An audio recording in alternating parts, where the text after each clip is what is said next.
उत्तर प्रदेश की सियासत से जुड़ी लोकसभा चुनाव चल रहे हैं और इस बीच कन्नौज सीट को लेकर लगातार अखिलेश यादव पर दबाव बढ़ता जा रहा था और अब ये बड़ी जानकारी मिल रही है कि कन्नौज सीट से अखिलेश यादव चुनावी मैदान में ताल ठोकेंगे। आपको बता दें, अखिलेश यादव चुनाव लड़ने वाले कन्नौज सीट से वो लड़ेंगे चुनाव। कार्यकर्ता लगातार ये दबाव बना रहे थे, ये कहते हुए कि अखिलेश यादव को यहां से चुनाव लड़ना चाहिए। और बड़ी जानकारी है कि आज दोपहर 12 बजे अखिलेश यादव नॉमिनेशन फाइल करेंगे और जिस वक्त वो नॉमिनेशन फाइल करने के लिए कलेक्ट्रेट ऑफिस पहुंचेंगे तो वहां पर आपको बता दें उनका जो पूरा परिवार है वो वहां मौजूद रहेगा।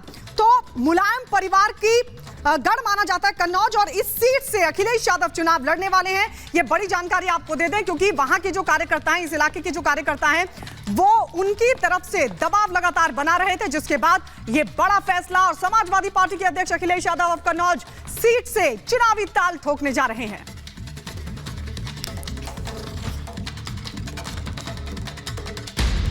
बीजेपी के पहले दिन का पहला शो ही फ्लॉप हो गया।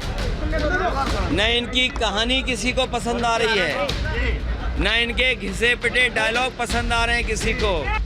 हवा किसकी चल रही है ये तो 4 जून को पता चलेगा, लेकिन फिलहाल इतना जरूर पता चल गया है कि कन्नौज से बीजेपी के सुब्रत पाठक को टक्कर देने के लिए अब साइकिल पर सवार होकर खुद अखिलेश यादव उतर आए हैं। अखिलेश यादव आज दोपहर कन्नौज सीट से अपना नामांकन करेंगे। अब अखिलेश के सियासी अखाड़े में ताल ठोकने की खबर सामने आई तो सवाल उठना लाजमी था, आखिर भैया ऐसा क्या हो गया था कि तेज प्रताप यादव को टिकट देने के बाद अब कन्नौज से अखिलेश यादव चुनाव लड़ने को तैयार हैं। अखिलेश ने एक ट्वीट कर चुनाव लड़ने का ऐलान भी किया। मोहब्बत की महक फैलानी है, हमको लिखनी नई कहानी है। अखिलेश के कन्नौज से चुनाव लड़ने को लेकर सियासी पंडित बड़ी गणित बता रहे हैं, जिसके मुताबिक चुनाव मैदान में कार्यकर्ताओं में जोश भरना, कन्नौज के जरिए इटावा, फर्रुखाबाद, एटा, मैनपुरी, फिरोजाबाद, आगरा और बदायूं तक पार्टी को बल मिलेगा। अखिलेश के उतरने से समाजवादी मतदाताओं की संख्या बढ़ेगी। मुलायम सिंह को पसंद करने वाले अखिलेश को वोट करेंगे। माना जा रहा है कि कन्नौज से उतरकर अखिलेश मुलायम के सियासी दांव से जीत की जुगत लगाने की तैयारी कर रहे हैं। इसमें एम वॉइस समीकरण के साथ अगड़े वोट को भी साधने की कोशिश होगी। कन्नौज हो या फिर पड़ोस के लोकसभा इटावा और फर्रुखाबाद में मुस्लिम यादव के साथ ब्राह्मणों की भी एक बड़ी संख्या है और मुलायम सिंह के जमाने से ये जातियां समाजवादी पार्टी के वोट बैंक का हिस्सा रही हैं। अब अखिलेश का मैदान में आना केवल नेतृत्व करने के तौर पर नहीं बल्कि पीडीए के नारे को जमीन पर उतारने के तौर पर देखा जा रहा है। कन्नौज में समाजवादी पार्टी का प्रत्याशी बदलकर अखिलेश यादव के चुनाव लड़ने पर बीजेपी ने करारा तंज कसा है और कहा है कि हार की हताशा में समाजवादी पार्टी बार बार अपना प्रत्याशी बदल रही है। समाजवादी पार्टी तय नहीं कर पा रही है कि वो कितनी बार टिकट बदले, बार बार परिवार से दावेदार बना रहे हैं, तो समाजवादी पार्टी का कार्यकर्ता मन महसूस के रह जा रहा है। वो केवल दरी बिछाने का काम करेगा, केवल नारे लगाने का काम करेगा, केवल झंडा ढोने का काम करेगा। टिकट के दावेदार बार बार एक ही परिवार से। अखिलेश के चुनाव लड़ने के बाद बीजेपी अखिलेश पर वार करने का कोई भी मौका नहीं चूक रही। मैनपुरी से बीजेपी उम्मीदवार जयवीर सिंह ने कहा कि समाजवादी पार्टी का नारा पीडीए है, यानी सैफई का परिवार विकास प्राधिकरण है। असली पीडीए यही तो है, परिवार डेवलपमेंट अथॉरिटी ऑफ सैफई, यही तो है पीडीए। तो पीडीए है, पीडीए दिखाई पड़ रहा है। अखिलेश को उम्मीद है कि कम वोटिंग का मतलब यूपी में बीजेपी की जमीन खिसकती हुई दिख रही है। जवाब में कन्नौज से बीजेपी के उम्मीदवार सुब्रत पाठक ने कहा कि कन्नौज को इतिहास रचने की आदत है और डिंपल के बाद अखिलेश भी चुनाव हारेंगे। अब अखिलेश जी आए हैं तो, लेकिन आप देखिए कन्नौज में तो सदैव इतिहास रचने की आदत है। 4 जून को एक नया इतिहास यहाँ लिखा जाएगा। डिंपल के बाद अखिलेश जी भी पहली बार चुनाव हारेंगे। पिछली बार 2019 में कन्नौज सीट से सुब्रत पाठक ने अखिलेश की पत्नी डिंपल को हराया था। हार का अंतर बहुत ज्यादा नहीं था। ऐसे में माना जा रहा है कि मुकाबला दिलचस्प होने वाला है। Bureau report, Republic Bharat. तो समाजवादी पार्टी ने एक बार फिर अब कन्नौज सीट पर भी अपने उम्मीदवार को बदल दिया है। खुद अखिलेश यादव अब चुनाव मैदान में उतर चुके हैं।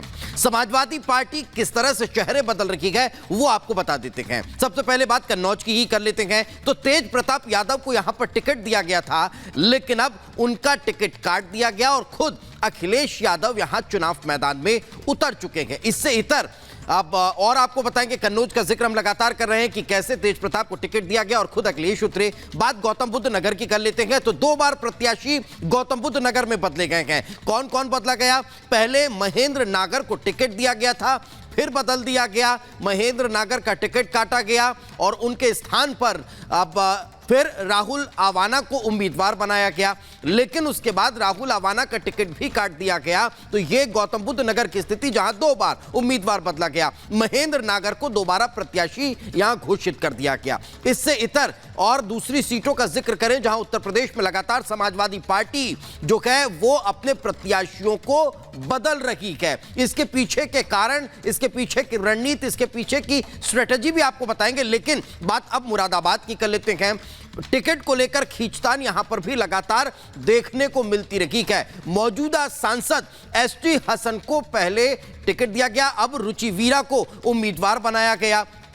इसके अलावा रामपुर का जिक्र कर लीजिए, असमंजस की स्थिति यहां पर भी देखी गई। यहां पर आसिम रजा ने सपा से नामांकन दाखिल कर दिया, मुहिबुल्लाह नदवी को प्रत्याशी घोषित किया गया। तो यहां पर भी स्थिति कैसी थी? मेरठ में 2 बार प्रत्याशी बदलना पड़ गया समाजवादी पार्टी को। पहले यहां भानु प्रताप को टिकट दिया गया, कुछ और नेता यहां टिकट की मांग करते रहे।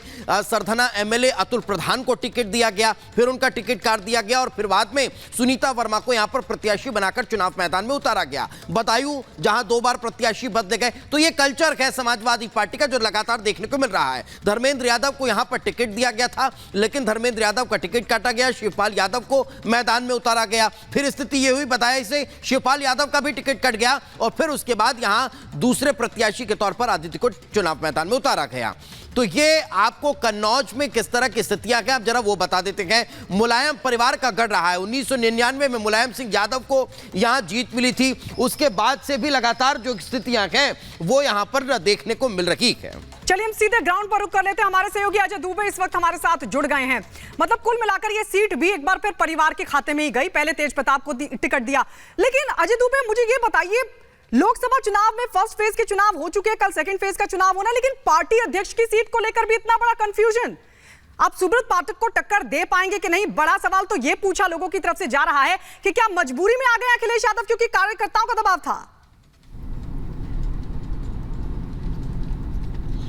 देखिए, इस पूरे कन्नौज को लेकर पहले दिन से, जब लोकसभा चुनाव के नामांकन की प्रक्रिया पहले दिन से शुरू होती है, तो अखिलेश यादव चुनाव लड़ेंगे, कहां से लड़ेंगे, सुगबुगाहट लगातार कन्नौज को लेकर थी। और अखिलेश यादव नवरात्रि से पहले जब जाते हैं कन्नौज, वहां पे कहते हैं कि अच्छे दिन आने दीजिए, नवरात्रि के दिन आने दीजिए, तब अच्छी खुशखबरी